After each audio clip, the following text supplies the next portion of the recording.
कार्यक्रम की शुरुआत में आपसे करना चाहता हूं और मैं ये समझना चाहता हूं कि गाजीपुर वाली घटना के दृष्टिकोण उत्तर प्रदेश में इन दिनों ओबीसी पॉलिटिक्स की बड़ी चर्चा हो रही है। क्या ओबीसी कम्युनिटी उत्तर प्रदेश में कोई वोट बैंक है?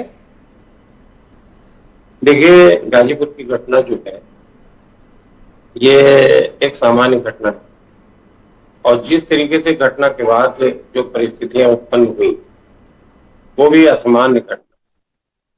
बेटी के पिता का इंटरव्यू मैंने सुना है, बेटी जो है उसके पिता का इंटरव्यू उनका आया था। वो कह रहे हैं मैं किसी राजनीतिक दल के लोगों को नहीं चाहता हूँ मेरे टीसी के। अब ये जाहिर सी बात है कि ये दबाव में है और जिस तरीके से पुलिसिया कार्रवाई है, किसी दल का प्रतिनिधि बदल जाता है और वो लोग निहत्थे हैं, उनके ऊपर पथराव हो जाता है, बुरी तरीके से उनके साथ बुरी तरीके से लोग पेश आते हैं, ये सब नियोजित है। उत्तर प्रदेश में भारतीय जनता पार्टी उत्तर प्रदेश में पूरे देश के अंदर पिछड़े वर्ग को सिर्फ वोट बैंक के तरीके से इस्तेमाल कर रही है।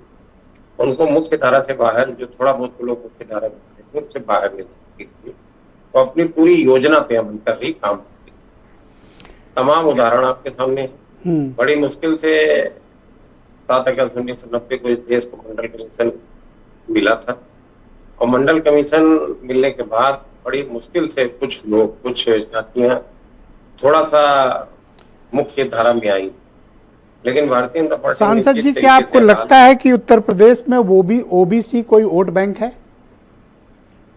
बिल्कुल बड़ा वोट बैंक है। 52 से 60% की आबादी पिछड़े वर्ग की है उत्तर प्रदेश के अंदर, तो वोट तो है ही है। पर इसमें भी क्लासिफिकेशन है, जैसे यादव अलग हैं, नॉन यादव ओबीसी अलग हैं, उनको उनके इश्यूज अलग हैं और उसमें भी जो अति पिछड़ा है वो अलग हैं। आप सबके मसाइल को एक तराजू पे ओबीसी में नहीं तौल सकते।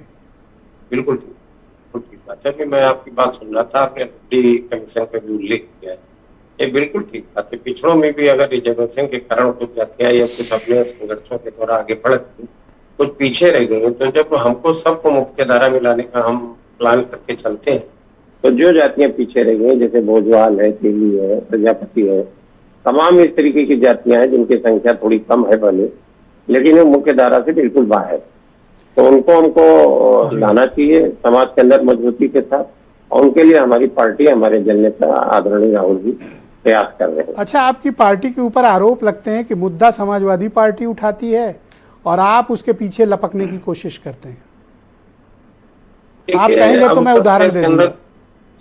उत्तर प्रदेश के अंदर अभी जो ताजा लोकसभा चुनाव हुआ तो समाजवादी पार्टी, कांग्रेस जो मुख्य घटक थे उत्तर प्रदेश में, और उत्तर प्रदेश में ये भी बात लोगों को समझनी चाहिए कि 37 सीटें समाजवादी पार्टी, 6 सीटें कांग्रेस ने जीती। 43 सीटों पे 1 सीट अगर हम चंद्रशेखर जी की जोड़ दें तो 44 सीटें उत्तर प्रदेश में बिल्कुल जी के पास है और 36 सीटें मात्र भारतीय जनता पार्टी जीती है, सिमट के रह गई है। तो ये मुद्दे लपकने की बात नहीं, बल्कि दोनों के इशू एक जैसे हैं, दोनों कमजोर वर्ग के लिए, पिछड़े वर्ग के लिए काम करना चाहते हैं, कर रहे हैं, तो मुद्दा लपकने का हमको तो नहीं लगता कोई इस तरीके का इशू। बहुत शुक्रिया हमारे साथ